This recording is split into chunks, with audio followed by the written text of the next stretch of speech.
Wherever you look, there's a corruption scandal blooming like the algae in the reflecting pool.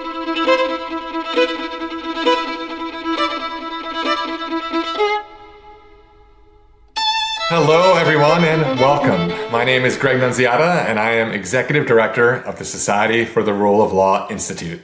Welcome back to the Checks and Balances podcast, where each week we examine the biggest legal stories, court decisions, and rule of law challenges facing our country today. My special guest today is Norman Eisen. Norm is an attorney who served as special counsel for ethics and government reform in the White House and as U.S. ambassador to the Czech Republic, both under President Obama. He was also special counsel of the House Judiciary Committee during the first impeachment and trial of Donald Trump, and he is the co-founder and executive director of Democracy Defenders Fund. He has had many other positions in Washington. He is indefatigable and constantly on the move, and I'm very, very grateful that he has some time for us today. Welcome, Norm. Thank you so much for joining us. Thank you, Greg. I'm so glad to be with you. And although you're a conservative and I am a liberal, I love being on the podcast, and I love the Society for the Rule of Law because it's a reminder that there is so much more that we have in common as Americans than separates us. And we sometimes forget that in these turbulent times. So thanks for having me. Well, thanks for saying all of that, Norm. I certainly agree. And you've been a trailblazer in your entire career, and you are actually our first left of center guest here on this podcast. So I'll try not to spoil it for the other liberals. I hope we can have some more of your kind before long. So today we're gonna try to cover a lot in a reasonable amount of time. I want to talk to you about lots of places where your career has intersected in interesting ways with some big issues of our time. So corruption, democracy, and the judiciary and the role of the courts. And let's start with corruption.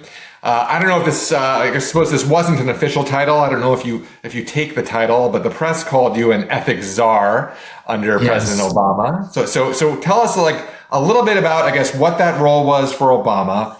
And then with that experience, tell us, how are we doing on the ethics and corruption front in America today? Well, I was the first and last ethics czar. And the role consisted of considering both the ethics rules and anti-corruption rules that govern the federal government and the larger ethical implications and values that inform policymaking. My full title was Special Assistant and Special Counsel for Ethics and Government Reform. I was the chief political lawyer in the White House. I did everything that had the word reform in it, even a tiny little bit of healthcare reform. My mother liked to joke that it was the only time a czar had ever been good for the Jews. She was a survivor of the turbulence of the European Jewish experience. When Obama came into office, he's a law school classmate of mine, Greg, and I had known him and Michelle for a very long time, and I worked on the campaign, the transition, and then in the White House. And then as ambassador outside of the White House. It was in a time of, as you'll remember, enormous domestic and international turbulence. We had the Great Recession going on, the subprime financial collapse at home, the economy teetering on the edge, and then two wars abroad in Iraq and in Afghanistan. And the Obama brought in a series of these czars who were White House policymakers who would allow rapid acceleration and policy development reporting directly to him, like Carol Browner, who was also a czar, the environmental czar. David Axelrod, the political guru liked to joke there were so many czars, we should have a reality program in the White House, Dancing with the Czars. So that was my job.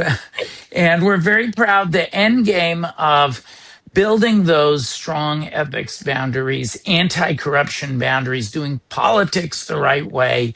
The end game was not a single prosecution, conviction, or even investigation of a scandal in the Obama White House. The worst scandal was the tan suit. So, comparatively speaking, whatever you may have thought of the politics, the ethics record was a sound one. And how do you assess our current situation in America with ethics and corruption? Not quite the same standard. I think that the current administration is the most unethical and most corrupt in American history. They make the Teapot Dome scandal look like one of those tiny little ornamental teapots by comparison to this mountain of illegality.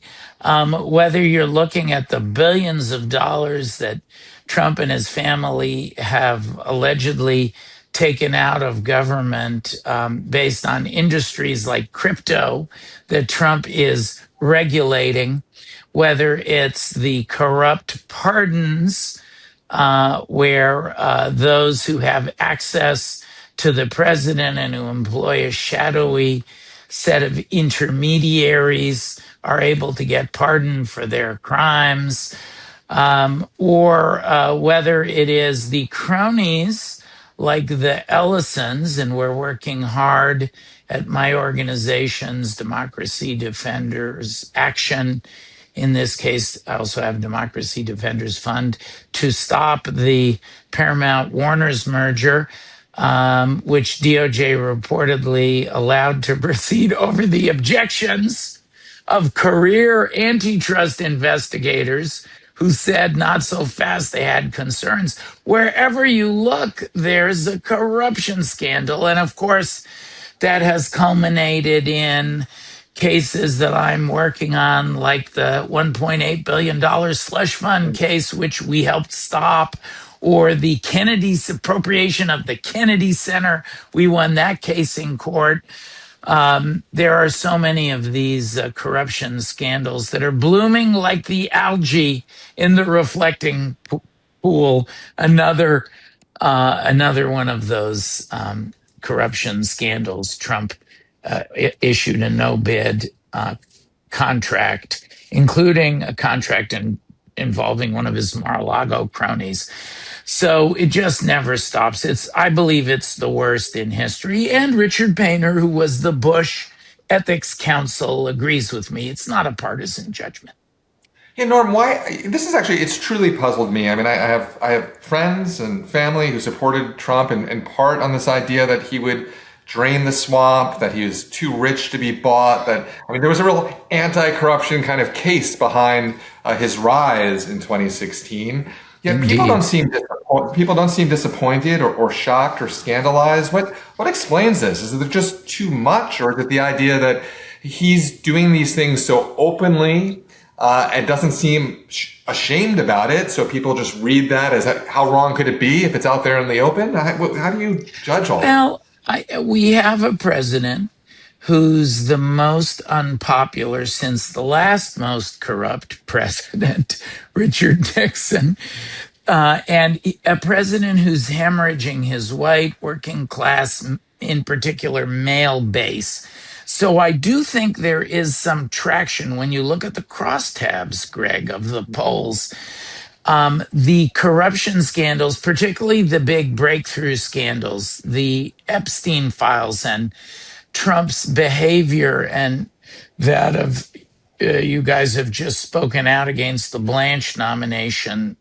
You We in did. good company with the Epstein victims. We'll talk about the Trump administration role, Epstein files, the $1.8 billion slush fund, the attempt to seize the Kennedy Center, a memorial to a fallen president, and make it a memorial to Trump's ego. Now the reflecting pool. These are all corruption scandals that have broken through, and I think they are hitting with Trump's base. If I may tell you a story, just to advance my own credibility on your podcast. I actually worked on the Trump transition. This has been publicly reported when the Chris Christie team was in charge. I worked on the transition as a patriotic American. I was open to the idea that Trump might turn out to be someone different than he appeared in the campaign. And when Chris Christie was thrown out of the transition, I was thrown out too. But before I made my final break with him, with Donald Trump, over his unconstitutional decision to take cash and goodies from foreign and domestic governments, it's emoluments. It's a 18th century word for swag, cash and swag. It's prohibited in the Constitution. But before that announcement, I actually worked with Steve Bannon's ethics czar, if you can believe it. He has such a person, Peter Schweitzer, the author of Clinton Cash. And you can see Peter and I came together.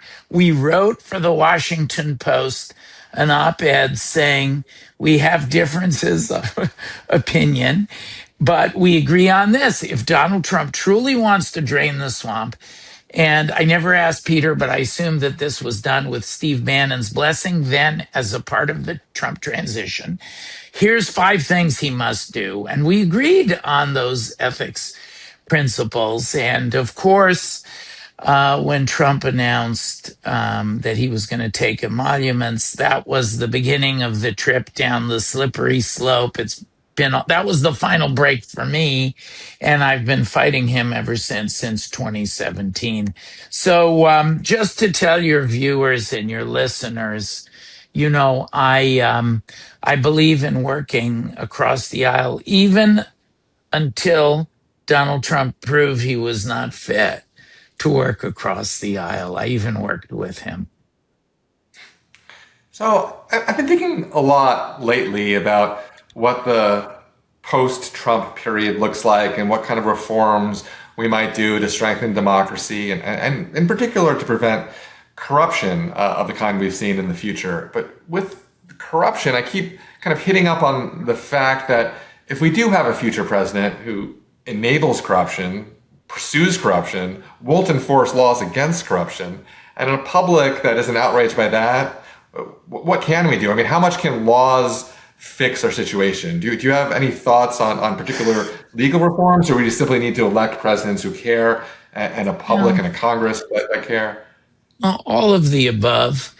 You have your Goldwater sign back there. And my first political experience was opposing Goldwater at the age of 4. My mother took me to LBJ headquarters, Los Angeles. I still remember the giant picture of LBJ they had there to a 4-year-old. You can imagine how that appeared. To stuff envelopes and to help. And my parents, as migrants to this country, so patriotic.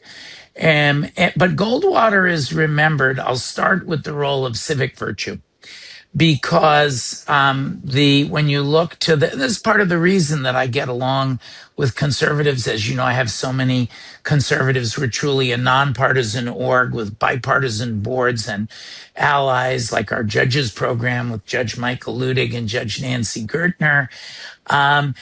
The Goldwater exhibited that founders and framers civic virtue when he went to the White House to tell Richard Nixon, with Howard Baker and others, the great Republican senator, hey, the time has come for you to leave. I think that we've had a deterioration in that virtue. No one party has had a monopoly on the values and virtues. And indeed, the founders and framers themselves had some rather glaring blind spots. Slavery, Jefferson, as much as we admire his words, the Declaration of Independence. I was just at the Obama Center opening last week, and the exhibits begin on the second floor where you start and you work your way up the building with an original print of the Declaration. But they were complicated. Our history is complicated, but at least to attempt virtue, Greg, and that's something. Aren't we all Burkeans? I don't know, maybe not all liberals are Burkeans, and he was so pro-American in this 250th year, so pro-American. My Burke photo is out of the shot, but go get it and put it there next to these other your other propaganda. So you've got to start with virtue, and that does matter.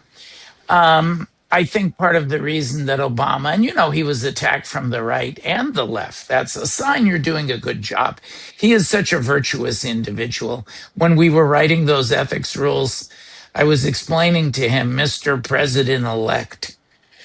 Now I just call him Barack again. But we were all in the transition. We were writing the rules together, and I'm like, I included a minimal exception for lobbyist gifts. Because I said to him, well, people may live next door to a lobbyist, or they might bring a little bottle of wine for a backyard get together. It's Washington, D.C., it's the swamp, a birthday party. And I'll never forget it. Barack said to me, Norm, I don't want Eric Holder accepting even a pencil from a lobbyist. That's virtue.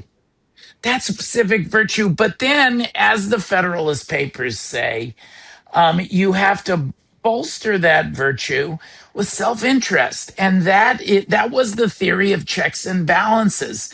That, to go to the name of the podcast, that was that Congress would be zealous in protecting its own power against the executive, and that the role of the courts and the three of them would check each other, and the First Amendment, the press would check them, and quote, our federalism, these are all the things I have in common with my fellow Burkeans.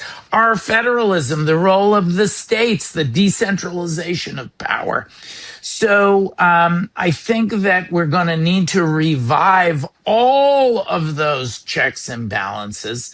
I myself think that it will be time for pro-democracy hardball as power comes back. I hope it'll be bipartisan, Greg. I hope you and I will maintain our friendship. And that's hard because when people get power, they don't always want to share. But let's have like a coalition agreement in our democracy. What can we agree on and work together on? What can we disagree on? I'll say more about that later.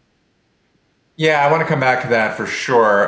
But since you raised President Obama, I have to ask this. It wasn't in my plan, but I want to get your reaction to this. It's become kind of an article of faith on the right that Obama is how we got Trump, because Obama was too mean to Romney or to McCain. And what do you say to people on the right who may say that? And do you think Obama ever played in his two campaigns too rough or too partisan in how he spoke about those two Americans? Obama actually talked about this at the opening of the center. And I was there with Republicans who came, like Ray LaHood, our transportation secretary, such a wonderful guy. And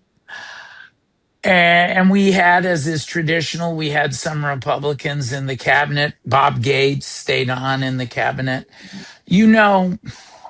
I don't think the time to measure um, to measure is campaigns. Campaigns are going to be all out willy-nilly affairs. And I've worked on a lot of them, and no Marcus of Queensbury. Look, there's limits. I never would have claimed that I won an election, that one of my candidates actually lost. I wouldn't traffic in lies, false smears that an opponent was not actually American or born in the United States. But McCain and Romney were pretty tough on Obama's, quote, policy failures or the foreign policy debacles. And, that's a time for very, very tough fighting. I think the question that we should ask ourselves is how we govern. And I remember, Greg, again, if I can, it's fun coming on with you. And friends, this is not very different from my usual conversations with Greg, because we talk honestly about agreements and disagreements. And conservatives out there, I'm not going to name names who they are, but you can feel very good. Greg has remained a mainstream movement conservative. It's not like he's moving off of the issues that were and are the subject of friendly debate, but it's just that we agree on democracy, we agree on evidence, we agree on human decency, we agree actually on the corruption crisis and the competence crisis, which has led to the cost of living crisis. We agree on the independence of the Fed, the true greatness of America and foreign policy. There's much more that unites us. No, I don't think Obama colored outside the lines. I will say the campaign against Romney was run, he was tougher. Obama was tougher on Hillary Clinton than he was on John McCain or Mitt Romney. So no, I don't think it's a partisan thing. It's how you fight and win within the boundaries of decency, but tough in a political campaign. Can I say one more thing? I know Absolutely. we're trying to get through. Sure. John McCain was a great friend and sponsor of mine. My rabbi in politics was Joe Lieberman. I sat next to him in synagogue. Greg is another, he was a man of faith. It's another thing I have in common with my friends in the center and the center right, on the legitimate right of our political ideology. And McCain did feel, and he told me, he did feel that he said, Norm, my former friends like you all abandoned me for Obama. And he was not like doing it with a twinkle in his eye, Greg. He was mad, but we got over it. And that's the American tradition, not to be claiming you won the 2020 election 6 years later when it's a dirty lie.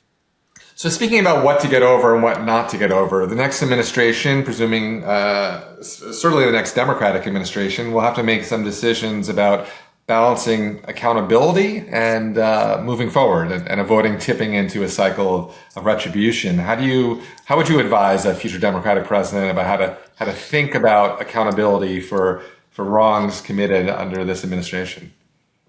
I think you have to distinguish between the most serious misconduct and the rest. And you need at the same time and we know this from other post-authoritarian, post-democratic backsliding moments over the past 100 years, you have to have truth for the worst stuff, but you have to have reconciliation for everything else. We can't be in a permanent cycle of the Hatfields and the McCoys in America. So for the most serious issues, though, I think there needs to be accountability, and there needs to be fast accountability. Hakeem Jeffries has been talking about this in Congress. I do think it needs to be done in a frame of bipartisanship, it can't be viewed as partisan retribution. That's one of the reasons that I'm looking for essentially a coalition government to to do things together. In one of my cases, my legal matters that helped successfully block the slush fund, filed a brief on behalf of Senator Cassidy, Republican of Louisiana, and Senator Booker, Democrat of New Jersey. And that's an example of, now I disagree on a lot with Senator Cassidy, but I was very honored to help represent him to oppose the slush fund.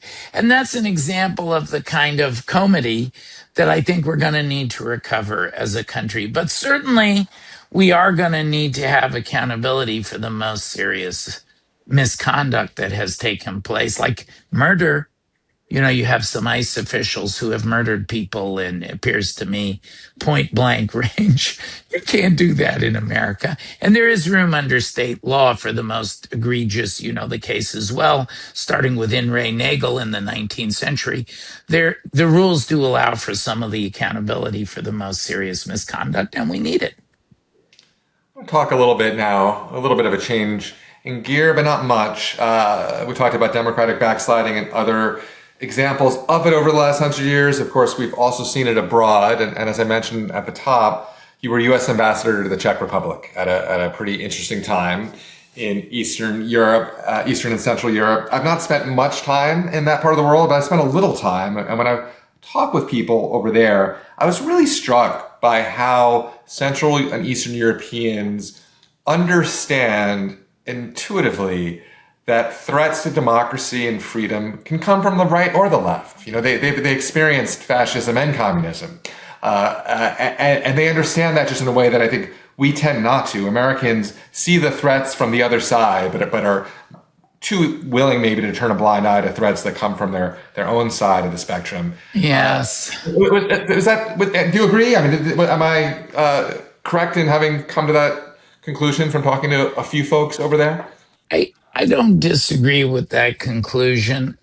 What's been very interesting for me, and it's not something I encourage you to come spend more time in Central and Eastern Europe because, you know, as we celebrate this our 250th anniversary, they are what 1989. Yeah. They're a little less than 40 years into their experiments, so it's fresher. They are experiencing the same seesaw effect. I don't know how you, let's see, I don't know how you feel, for example, about the presidency of Andrew Jackson. I think they're worse. I think in many ways it is the closest thing to the Trump presidency, including there were some pretty substantial corruption scandals, a very populist president, somewhat untrammeled in his views, apocryphal or not. But his portrait would not be on the wall in my Oval Office. So. Yes, we'll leave it at that. There's things to admire about Jackson as well. I don't view him as being as debased as Trump. He was a military hero. There was some populist, in my view, some correct populist, what you would today call libertarian resistance to government ownership of banks and, you know, big government power. So there's it's not all negative. Be that as it may, go to what I would say is not just Central and Eastern Europe, but the lessons of backsliding democracies everywhere have a lot to offer for the United States. But start in Central and Eastern Europe because it's such a large pool based on the American experiment. So I'm inclined to agree with you. So when you were in Czech, Orban was, I think, just starting his second turn as leader of Hungary. Was it already apparent what he was becoming during your tenure? Did you see that trajectory? Oh, yes. Oh, yes. The then ambassador to Hungary, Eleni Kounalakis, now the lieutenant governor of California, soon to be the secretary of state, was a close friend of mine, and the ambassadors from the region would meet in Prague. And so, both by reading the paper, going to Hungary, but also talking to Eleni regularly, you could see the path that Orban was on. The miracle is that after 14 years of entrenched power, he was ejected, Greg. And by who? A dissident from his own party. So it's not too soon for us in the United States to be asking, what does that big tent look like? Not just now when we're in the wilderness as a pro-democracy force, but when we are in power again. Okay, well let's talk about cross-ideological work then, because we've seen that in Hungary, in Poland, to an extent in Brazil. It's clearly easier to create a broad coalition against something than it is to build together. So how do you think about sketching together a constructive pro-democratic process that cuts across ideology? I mean, sometimes I'm in rooms with folks who are a broad coalition of folks concerned about right-wing authoritarianism, and I suspect that some folks are mostly concerned about the right-wing part, and I'm concerned about the authoritarian part. So how do we trust each other, and how do we work together? And you and I have had this conversation often because we're friends and we share this vision, I think, whatever our petty policy disagreements may be, we share this larger vision of America, and I dare say of the true promise and true greatness of America that unites us. I think that in order to make that non-abstract, I came together with a group of everybody. I like to describe it as the Cheney to Chomsky coalition, or the A to Z, Abigail Spanberger and Andy Bashir to Zoran Mamdani. What are the issues that unite us? And so with that in mind, I came together prior to the return of Trump, with a set of conservative centrists and liberals to articulate what could principles look like, a coalition agreement. And we believe in things like free and fair elections. Don't interfere in free and fair elections. And the importance of science and evidence and truth. America standing by her international commitments and doing our best consistent with our values, not to bully, intimidate, threaten, profiteer internationally, but to honor our international commitments, to stand for American ideas. Civil rights, the idea of a level playing field for all Americans. And we call them 10 principles. We figured if Moses and the good Lord could do it in 10 commandments, we could do it in 10 principles. Freedom 2025, we called it. And I think those are still a good starting place. And now we'll see, now that we're in it, we'll see if people get elected and if they're willing to continue to work together. I think the experience of 2027 will be very instructive for whether we can maintain a big tent in 2028. That is what we will need to defeat democratic backsliding in this country. I want to ask you one question. I could ask you 10 questions, but we're running out of time. So just one question about the judiciary, because the independence of the judicial branch to serve as a check against the political branches is so important. And obviously, you talked a bit about some of the litigation that you've done, which has been very important. But this administration has challenged judicial independence in lots of ways, I think in unprecedented ways for a presidential administration. But I'll also have to say, I think many on the left, including senators and congressmen, have disparaged the courts, called them corrupt partisans, Trump lackeys in ways that I think have been really irresponsible. Talk of court packing is popular on your side of the aisle these days. Just big picture, how do you think the courts are holding up, and how should the average American think about the judiciary that we have? Well, and friends, you should know this part of our big tent friendship when Greg thinks that I've been a little too vigorous in my criticism. I hear about it from him and the other conservatives that I'm so proud to call friends and colleagues, board members. Um, I'll start with the trial courts. I think the trial courts have held up well, exceptionally well. I've been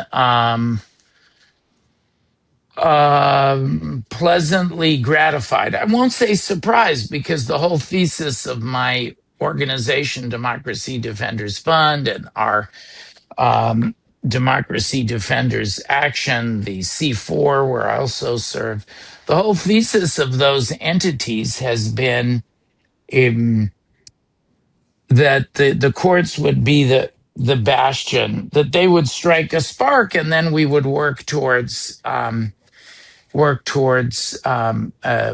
stopping democratic backsliding based on those successes. That's worked more than 200 times. Trump has lost many landmark cases in the district courts. The those have held up pretty well at the courts of appeals. You and I have had some friendly debates about the Roberts Court. I think it's a bit of a Jekyll and Hyde situation there.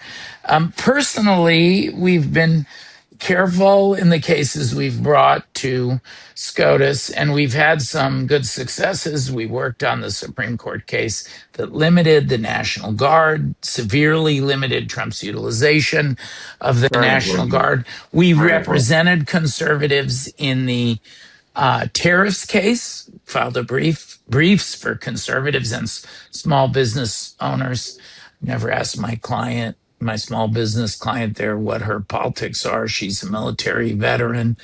I'm pretty sure they're not, extreme left politics. I'm confident of that. Um, so National Guard tariffs. We're very honored to represent Dr. Lisa Cook, defending the independence of the Fed.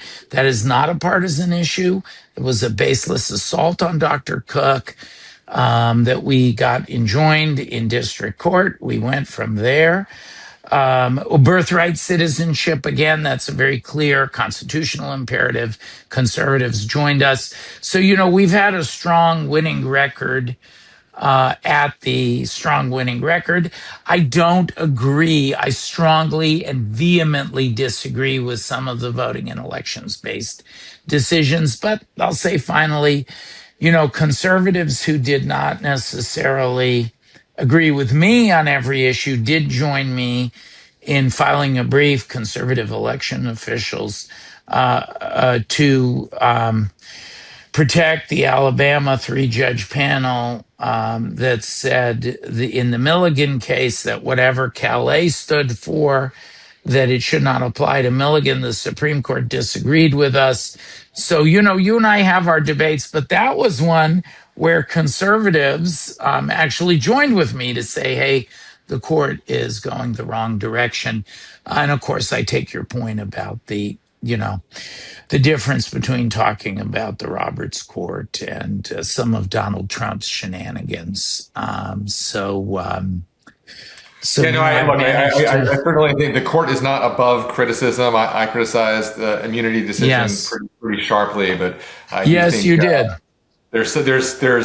some folks are playing with fire a bit when they try to delegitimize the Well, court for political points. But we can leave that argument for another time. I know we are short on time. I think I can't leave you though without asking you one last, I hope, easy question, because I know you're a patriot, and you mentioned you're the child of immigrants who are patriots. We are less than 2 weeks away from the 4th of July. Our national celebration looks maybe a bit messy, but what's your message for America? How should people be thinking about this holiday? I'm a patriotic American. I'm also a Jewish American, and in the finest tradition of America, we're all hyphenated Americans. And part of what makes us so, even Native Americans or Indian Americans, as they refer to themselves, have been here longer.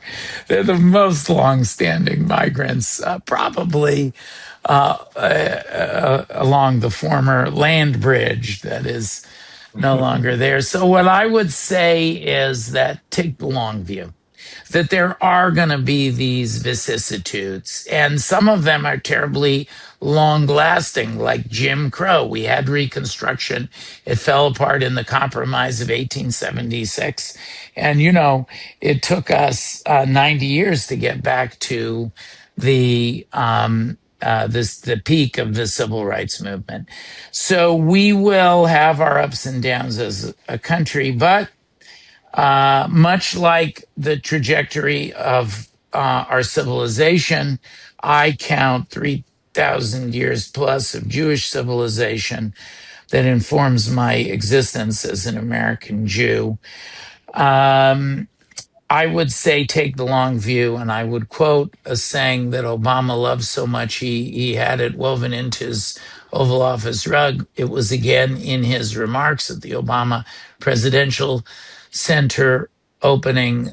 The arc of the moral universe is long, but it bends towards justice. Don't lose track of that patriotic vision of our country. That's a shared heritage, right, left, and center. It's our gift to future generations and to the world. And we're going to take it back from the current occupant of the White House and get back to our usual vigorous debates on what we can agree and disagree on, and not this historical outlier that the Trump administration represents. Ambassador Norm Eisen, thank you so much for joining me today on our Checks and Balances podcast. To our listeners and viewers, if you enjoy this content, please consider also visiting our Substack, similarly called Checks and Balances. If you want to be part of a community that likes discussing these types of issues, consider joining our sister organization, the Society for the Rule of Law. If you enjoyed the podcast, please leave us a review, which will help others discover these conversations and help us grow. You can follow us on Substack, YouTube, Twitter, Blue Sky, LinkedIn, Facebook, and I think that's all the social media platforms we are currently on. Thank you all for joining us today, and we'll see you again next week. Thanks, friends.